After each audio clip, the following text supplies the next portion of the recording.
ഒരു 15ഓളം ഓഡീഷൻസ് പങ്കെടുത്തു എന്ന് പറഞ്ഞല്ലോ. ഈ ഓഡീഷൻസിൽ പങ്കെടുത്തിട്ട് വിളിക്കുമെന്ന് പ്രത്യേകിച്ച് കാര്യമായിട്ടൊന്നും വിളിച്ചിട്ടില്ല. ഈ റാഗി എന്നൊന്നും പറഞ്ഞാൽ എന്താ ഞാൻ ചോദിച്ചത്. അപ്പൊ എവിടെന്നെങ്കിലും ഒരു മോശം അനുഭവം അങ്ങനെ എന്തെങ്കിലും ഉണ്ടായിട്ടുണ്ടോ ഇൻഡസ്ട്രിക്കകത്ത്? അല്ലെങ്കിൽ ഓഡീഷൻ ഒരുപാട് പറ്റിക്കപ്പെടുന്ന ഓഡീഷൻസ് ആയാലും ഒരുപാട് ആളുകൾക്ക് ഒരുപാട് ചതി പറ്റുകയും അങ്ങനെ അത് അവിടെ നിന്ന് രക്ഷപ്പെടുന്നൊക്കെ ആൾക്കാർ ഒരുപാട് പേരുണ്ട്. ഇപ്പൊ വിശ്വസിച്ച് പോയിട്ട് അവിടെ പിന്തിരിഞ്ഞു വരുന്ന ആൾക്കാരുണ്ട്. അങ്ങനെ എന്തെങ്കിലും ഇൻസിഡൻസ് സിനിമയ്ക്ക് പുറത്ത് ഓഡീഷൻ നൽകുകയോ അല്ലെങ്കിൽ സിനിമയ്ക്കകത്ത് ആരുടെങ്കിലും ആ ഭാഗത്തു നിന്ന് ഉണ്ടായിട്ടുണ്ടോ? താരതമ്യേന പുതുമുഖം ആയതുകൊണ്ട് ഞാൻ ചോദിച്ചാണ്. എനിക്കിതുവരെ അങ്ങനെ ഒരു അനുഭവമായിട്ടുണ്ടായിട്ടില്ല. അതായത് ഇപ്പോൾ നമ്മൾ എത്ര പറഞ്ഞാലും ഈ പറഞ്ഞ പോലെ നമുക്കറിയാത്ത ഒരാളുടെ അടുത്തേക്ക് പോവാന്ന് വിചാരിക്കാം, നമ്മളെപ്പോഴും ഒരു കോൺഷ്യസ് ആയിരിക്കും. അല്ലാതെ നമ്മൾ കണ്ണടച്ച് വിശ്വസിച്ചിട്ട് എന്നാ ചേട്ടാ ഞാൻ വരാമെന്ന് ആരും പറയില്ലല്ലോ.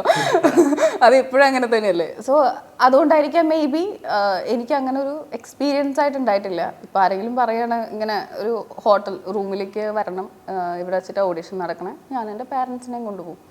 ഓപ്പൺ സ്പേസിലൊക്കെ ആണെങ്കിൽ എനിക്ക് ഒറ്റയ്ക്ക് പോയാലും കുഴപ്പമില്ല, ബിക്കോസ് അവിടെ ആൾക്കാരുണ്ടാവും എന്നുള്ളതിൽ. പക്ഷേ ഈ പറഞ്ഞ പോലെ ഒരു റൂമിലേക്കൊക്കെ ഒരു ഓഡീഷന് വിളിക്കുകയാണെങ്കിൽ ഞാനൊരിക്കലും ഒറ്റയ്ക്ക് പോവില്ല.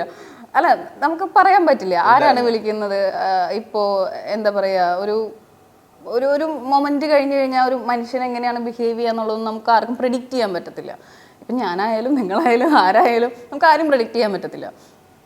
അപ്പോൾ എപ്പോഴും അതിനൊരു പ്രിക്കോഷൻ എടുക്കുന്നത് നല്ലതാണ്. മേ ബി അതുകൊണ്ടായിരിക്കാം എനിക്കങ്ങനെ ഒരു അനുഭവം ഉണ്ടായിട്ടില്ല. ഞാൻ എപ്പോഴും ഒന്നെങ്കിൽ അമ്മ ഉണ്ടാവും, അല്ലെങ്കിൽ എൻ്റെ കസിൻസ് ആരെങ്കിലും ബ്രദേഴ്സോ ആരെങ്കിലൊക്കെ ഉണ്ടാവും കൂടെ. സോ അങ്ങനെയൊക്കെ ഞാൻ പോയിട്ടുള്ളൂ.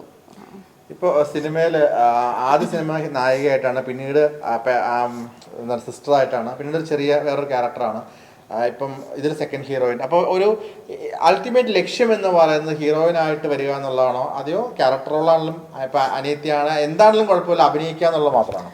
പാർട്ട്നേഴ്സിൽ ഞാൻ നായികയല്ല. അല്ല അല്ല, എനിക്ക് അതിലൊരു ക്യാരക്ടർ റോൾ തന്നെയായിരുന്നു. സോ ഞാൻ അവിടെ നിന്ന് തുടങ്ങിയ ആള്.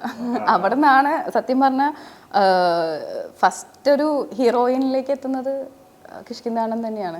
ഒരു സെക്കൻഡ് ഹീറോയിൻ ആയാലും എനിക്കൊരു ഹീറോനെ കിട്ടുന്നത് ശരിക്കും കിഷ്കിന്താണ്ടുമാണ്. ബാക്കി എല്ലാത്തിലും എനിക്ക് ക്യാരക്ടർ റോൾ തന്നെയാണ് അതിൽ. പക്ഷെ ഫസ്റ്റ് 2 പടത്തിനേക്കാളും ഇപ്പോൾ ഈ പറഞ്ഞ പോലെ JSKയിൽ വരുമ്പോഴത്തേനും അതൊരു വൺ ഓഫ് ദ ലീഡിലേക്ക് എത്തും, ബിക്കോസ് അത് അത്രയും വലിയൊരു ക്യാരക്ടർ ആയതുകൊണ്ട്. ബാക്കിയെല്ലാം ക്യാരക്ടർ റോൾസ് തന്നെയായിരുന്നു. ഇനി അങ്ങോട്ട് ലക്ഷ്യം എന്താണ്? ലക്ഷ്യം ഈ പറഞ്ഞ പോലെ എല്ലാവർക്കും ഈ പറഞ്ഞ പോലെ ലീഡ് ആവണം എന്നുള്ള ആഗ്രഹങ്ങളൊക്കെ ഉണ്ടാവും. എനിക്ക് ആഗ്രഹമുണ്ട്. പക്ഷേ ദ സെയിം ടൈം നല്ല ക്യാരക്ടേഴ്സ് വരികയാണെങ്കിൽ, ഇതുപോലെ ഇപ്പോൾ എനിക്ക് കിഷ്കിന്താണ്ടത്തിൽ വന്ന പോലെ പെർഫോം ചെയ്യാനുള്ള സ്പേസ് വരുന്ന ഒരു ക്യാരക്ടർ വരികയാണെങ്കിൽ, അത് ഈ പറഞ്ഞ പോലെ നമ്മളത് അത്രയും ഓക്കെ ആണ് അല്ലെങ്കിൽ അത്രയും നല്ലതാണെന്ന് കണ്ടാൽ എനിക്ക് ഇനിയും അങ്ങനത്തെ ചെയ്യാൻ നല്ല ആഗ്രഹമുണ്ട്. ബിക്കോസ് എനിക്ക് പെർഫോമൻസ് ആണ് ഇമ്പോർട്ടൻറ്റ്. അതിലിപ്പോൾ വെറുതെ ഒരു നായകൻ്റെ പിന്നാലെ ചുറ്റിക്കറങ്ങി നടന്നിട്ട് നമുക്ക് കിട്ടുന്നേക്കാളും കൂടുതൽ അപ്രീസിയേഷൻ ആയിരിക്കും ചിലപ്പോൾ അതിലൊരു ക്യാരക്ടർ വന്ന് ചെയ്യുന്ന ഒരാൾ കൊണ്ടുപോകാം. അത് ആ ഒരു വ്യത്യാസം ഉണ്ടാവും എപ്പോഴും. അപ്പോൾ എത്രയൊക്കെ പറഞ്ഞാലും ഈ പറഞ്ഞ പോലെ ലീഡും ഈ ക്യാരക്ടർ റോൾസും വരുമ്പോൾ അതിൽ ഏതാണ് നല്ലതെന്നുള്ളത് നോക്കിയെടുക്കണം എന്നുള്ളതാണ് എൻ്റെ ആഗ്രഹം. അല്ലാതെ ഞാൻ ലീഡ് മാത്രമേ ചെയ്യൂ എന്നൊന്നുമില്ല.